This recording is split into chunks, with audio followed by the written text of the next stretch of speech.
আসসালামু আলাইকুম, welcome to রিমিস recipes and blog. কেমন আছেন সবাই? আজকে আবার নতুন একটা ভিডিও নিয়ে চলে এলাম।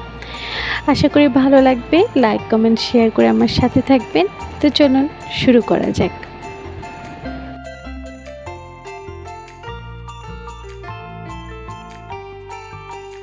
যে আলো ফোটার সাথে সাথেই সকাল শুরু হয়ে গেল।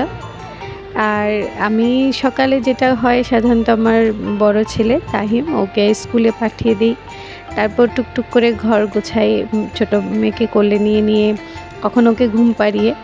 তো এই ফটো ফ্রেমগুলো আমার খুব পছন্দ। আমি আমার হাজব্যান্ডের সাথে নিউ মার্কেট থেকে গিয়ে দুজনে চয়েস করে কিনেছিলাম আমার ছেলের রুমের ডেকোরেশনের জন্য।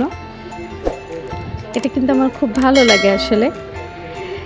এই তো মেয়েও উঠে গেছে, ওর বালিশ টালিশ গোছগাছ করছি। ঘর গোছানো এখনও কমপ্লিট হয় নাই। আসলে সকালের প্রথম সময়টা বলা যায় যে আমার ঘরটোর গোছাতেই চলে যায়, যেহেতু বাচ্চাদের রুম ঘর খুবই অগোছালো থাকে। রাতে প্রতিদিনই সকালে ঘুম থেকে ওঠার পরে ঘর গোছাতে হয়, কিন্তু তারপরও আবার দেখা যায় যে প্রতিদিন ঘর গুছিয়ে তারপর আমার দ্বিতীয় কাজ শুরু করতে হয়। এখানে আমি আমার বাবুকে খেলার জন্য একটু তাকে টাম্মি টাইম করাচ্ছিলাম, আর আমি টুকটাক করে ওর সাথে একটু খেলছিলাম। আচ্ছা বলুন তো, এগুলো হচ্ছে আমার হাজব্যান্ডের কাছ থেকে ঈদের সালামি। তো এবার উনি আমাদেরকে চেকের মাধ্যমে সালামি দিয়েছে। জিনিসটা খুব মজার, তাই না? ঈদে আপনারা কে কত সালামি পেয়েছেন আমার সাথে শেয়ার করেন, তাহলে আমিও আপনাদেরকে জানাবো আমি কত সালামি পেলাম।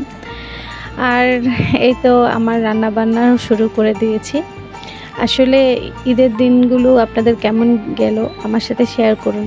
আমার আসলে এমনি মোটামুটি ভালোই গিয়েছে, কিন্তু একটা কারণে আসলে মনটা খুবই খারাপ, সেটা শেয়ার করলাম না। যাই হোক, অনেক দিন পরে ভিডিও করতে আসলাম। তো আপনারা সবাই কেমন আছেন আমাকে কমেন্ট বক্সে জানাতে পারেন। আর আমার ভিডিও কি আপনারা দেখেন এখন, নাকি আবার একটু দেরি করে আসাতে ভুলে গেছেন, সেটা কমেন্ট করে জানান।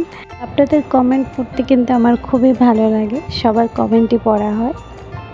যদিও এবার ভিডিও খুব দেরিতে আসলে দিচ্ছি, প্রায় 1 মাস হয়ে গেছে।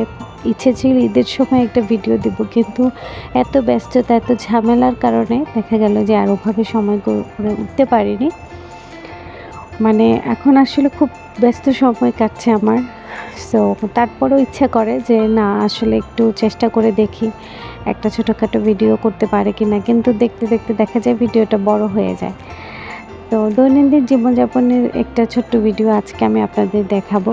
আর এখানে দুপুরের জন্য রান্নাবান্না রেডি করা হচ্ছে। আজকে খিচুড়ি রান্না করা হবে, আর এখানে ইলিশ মাছ ভাজা হচ্ছে। তো ইলিশ মাছ, খিচুড়ি, গরু মাংস, এই আইটেমগুলোকে আজকে রান্না করব।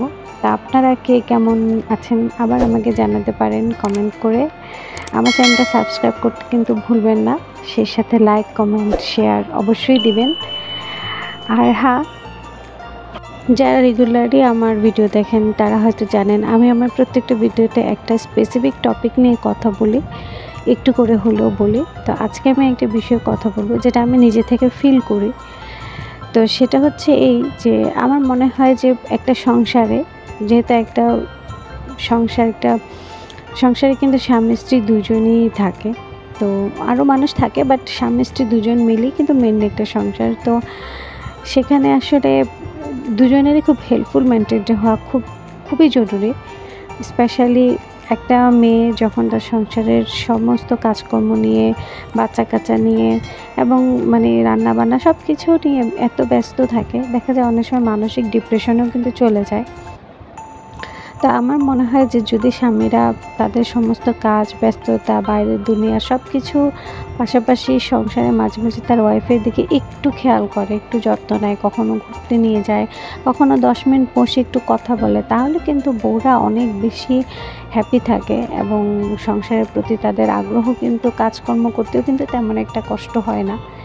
এখানে আমি একটু রান্নার ফাঁকে বাইরে এসেছিলাম, একটু বারান্দায় এসে দেখলাম যে বেশ রোদ ছিল আজকে, যেদিন ভিডিওটা করেছি সেদিনে। এখন তো আসলে রোদ বৃষ্টি মিলিয়ে একটা সময় কাটছে। এই মনে হয় যে একদিন খুব রোদ ওঠে আর খুব গরম লাগে, আমার আরেকদিন একদম ঠান্ডা বাতাস বৃষ্টি।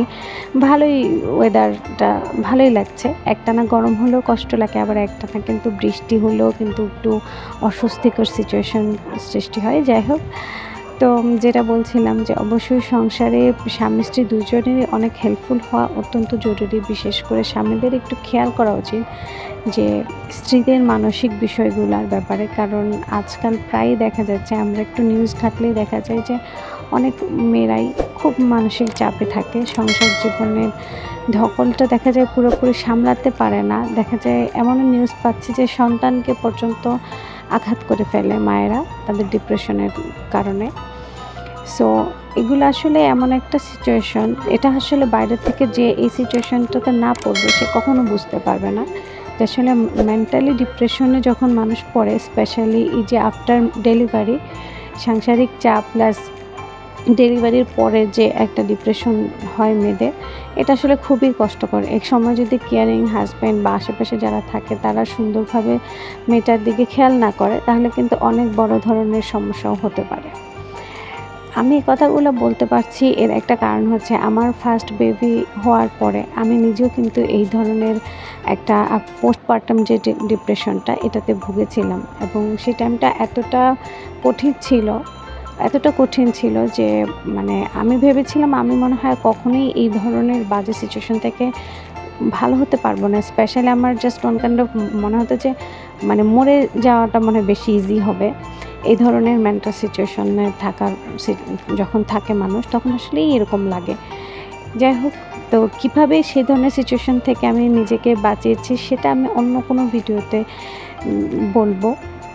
অবশ্যই তো সব কিছুরই একটা সিস্টেম আছে, সব সমস্যার সমাধানও আছে, বাট আমি আজকে সমাধানে যাব না। আজকে শুধু আমার ভিতরের একটা কথা, এই কথাটা শেয়ার করতে ইচ্ছে হলো আমার সব ভিউয়ার্সদের সাথে। বিশেষ করে যদি কোনো ভাইয়ারা এই ভিডিওটা দেখে, তাহলে অবশ্যই আপনাদের ওয়াইফের দিকে একটু খেয়াল করবেন। বিশেষ করে তারা, আজকালকার মেয়েরা দেখা যায় যে সবাই তো আসলে ঘোরাঘুরি পছন্দ করে, বাইরে ঘুরে, আর বাবা মার কাছে অনেক আদরের হয়ে বড় হয়।